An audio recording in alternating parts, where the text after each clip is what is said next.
بسم اللہ الرحمن الرحیم۔ معزز دوستو السلام علیکم۔ ویسے تو آپ نے دنیا میں کئی جنگوں کا تذکرہ سنا ہوگا، لیکن آج کی اس ویڈیو میں ہم آپ کو دوسری جنگ عظیم کا ایک ایسا خوفناک واقعہ سنائیں گے جس کو سننے کے بعد آپ کے بھی رونگٹے کھڑے ہو جائیں گے۔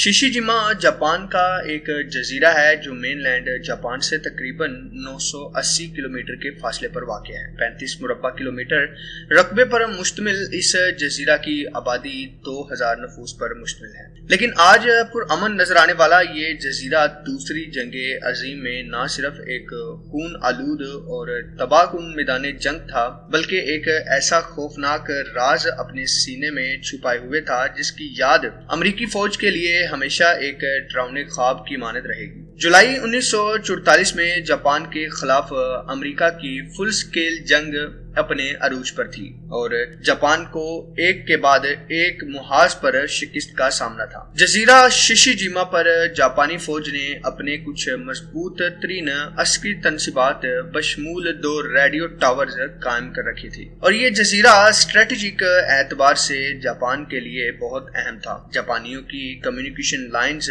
تباہ کرنے کے لیے امریکی افواج نے اس جزیرے پر موجود دونوں ریڈیو ٹاورز کو بمباری کر کے تباہ کر دینے کا فیصلہ کر لیا، لیکن اس پورے جزیرے کے چپے چپے پر جاپانیوں نے طیارہ شکن گنز کا جال بچھا رکھا تھا۔ جزیرہ کی فضاؤں میں پہنچ کر مطلوبہ ہدف پر بم گرا پانا تو درکنار، جزیرے کے قریب پھٹک پانا بھی کسی دشمن جہاز کے لیے آسان نہ تھا، لیکن تمام خطرات کے باوجود امریکہ نے بحر الکاہل میں تعینات اپنے طیارہ بردار بحری جہازوں سے اپنے جدید جنگی طیاروں کے اسکواڈرنز کو شیشیجیما پر بمباری کے لیے بھیجنے کا آغاز کر دیا، لیکن زبردست جاپانی مزاحمت نے امریکی حملے کا رخ موڑ دیا اور کئی طیاروں سے ہاتھ دھو بیٹھنے کے بعد امریکہ نے حملہ چند دن کے لیے ملتوی کر دیا۔ 2 ماہ تک امریکی افواج بار بار شیشیجیما کے ٹاورز کو تباہ کرنے کے لیے فضائی حملے کرتی رہی، مگر ہر مرتبہ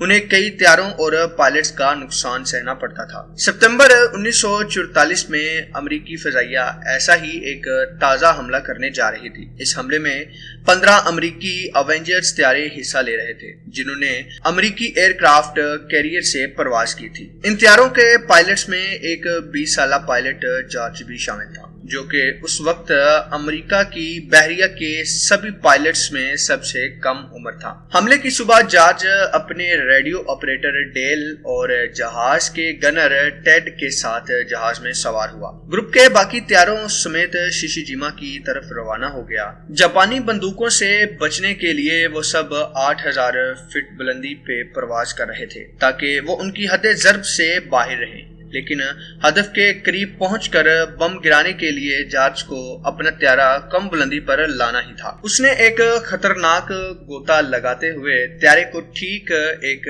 ریڈیو ٹاور کی طرف بڑھایا اور طیارہ شکن گنز کی گولیوں کی بھجاڑ میں طیارے کو ہدف کے نزدیک لے جانے کی کوشش کرنے لگا۔ اسی دوران طیارہ یکے بعد دیگرے 3 سے 4 طیارہ شکن گولیوں کا نشانہ بنا۔ اپنی آخری حد تک گوتا لگانے کے بعد جارج نے بم گرا دیے، جو کہ پہلی مرتبہ ٹاور کے اتنے نزدیک گرے کہ ٹاور کو اس بمباری سے ناقابل تلافی نقصان پہنچا اور وہ آؤٹ آف ایکشن ہو گیا، لیکن جارج کو اس خطرناک گوتا زنی کی بھاری قیمت چکانا پڑی تھی۔ کئی طیارہ شکن گولیوں کا نشانہ بننے کے بعد اب اس کے طیارے میں آگ لگ چکی تھی۔ وہ کسی بھی لمحے دھماکے سے پھٹ سکتا تھا یا زمین بوس ہو سکتا تھا۔